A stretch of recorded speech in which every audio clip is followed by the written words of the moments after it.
देखिए हर खबर यहीं पर, सब्सक्राइब कीजिए TV9 भारतवर्ष। पश्चिम बंगाल सरकार अपने मजदूरों की वापसी को लेकर गंभीर नहीं है। आज गृह मंत्रालय ने एक चिट्ठी लिखकर ममता सरकार के इस रवैये पर दुख जताया है। लेकिन इस चिट्ठी के बाद टीएमसी ने जवाब में क्या कहा है, देखिए। लॉकडाउन के बीच देश के अलग अलग हिस्सों में प्रवासी मजदूर अपने अपने घर लौट रहे हैं। राज्य सरकारें उन्हें ट्रेन और बसों के जरिए अपने अपने राज्यों में वापस ला रही हैं।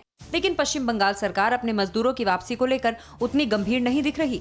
राज्य सरकार के इसी रवैये के बाद गृह मंत्रालय ने एक चिट्ठी लिखी है, जिसमें लिखा गया है कि ममता सरकार श्रमिक को लेकर आने वाली ट्रेनों को मंजूरी नहीं दे रही। गृह मंत्री अमित शाह ने बंगाल की मुख्यमंत्री ममता बनर्जी को पत्र लिखकर बंगाल सरकार के रवैये पर दुख जताया। पत्र में लिखा गया कि बाकी राज्यों की तरह पश्चिम बंगाल के प्रवासी मजदूर भी अपने घर लौटना चाहते हैं, लेकिन ममता सरकार अपने ही लोगों को लेकर गंभीर नहीं है और मजदूरों को वापस आने की अनुमति नहीं दे रही। गृह मंत्री अमित शाह ने अपनी चिट्ठी में लिखा है कि केंद्र सरकार द्वारा अब तक रेलगाड़ियों के जरिए 2 लाख से ज्यादा प्रवासी श्रमिकों को उनके गृह राज्यों में पहुंचाया जा चुका है। बाकी राज्यों की तरह पश्चिम बंगाल के प्रवासी श्रमिक भी अपने गृह राज्य जाने के लिए व्याकुल हैं और उनके जाने की व्यवस्था भी केंद्र सरकार की ओर से की गई है। मुझे दुख है कि बंगाल सरकार से हमें इस मुद्दे पर अपेक्षित सहयोग नहीं मिल रहा है। पश्चिम बंगाल के प्रवासी श्रमिकों को दूसरे राज्यों से लेकर बंगाल पहुंचाने वाली श्रमिक रेलगाड़ियों को राज्य सरकार द्वारा अनुमति नहीं दी जा रही है। ऐसा करना पश्चिम बंगाल के श्रमिकों के साथ अन्यायपूर्ण होगा। ये पश्चिम बंगाल के प्रवासी श्रमिकों को कठिन परिस्थिति में धकेल सकता है। लॉकडाउन में दूसरे राज्यों में फंसे मजदूरों में बंगाल के श्रमिकों की अच्छी खासी तादाद है।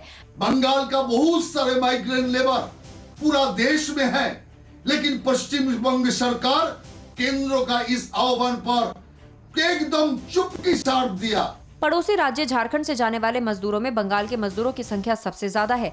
इसी तरह बिहार और उत्तर प्रदेश में भी बंगाल के मजदूर हैं जो घर जाना चाहते हैं, लेकिन बंगाल सरकार ने इनकी वापसी के लिए अभी तक कोई ठोस कदम नहीं उठाया है, जो चिंता पैदा करता है। फिक्र आपकी, सोमवार से शुक्रवार रात 9 बजे सिर्फ TV9 भारतवर्ष पर।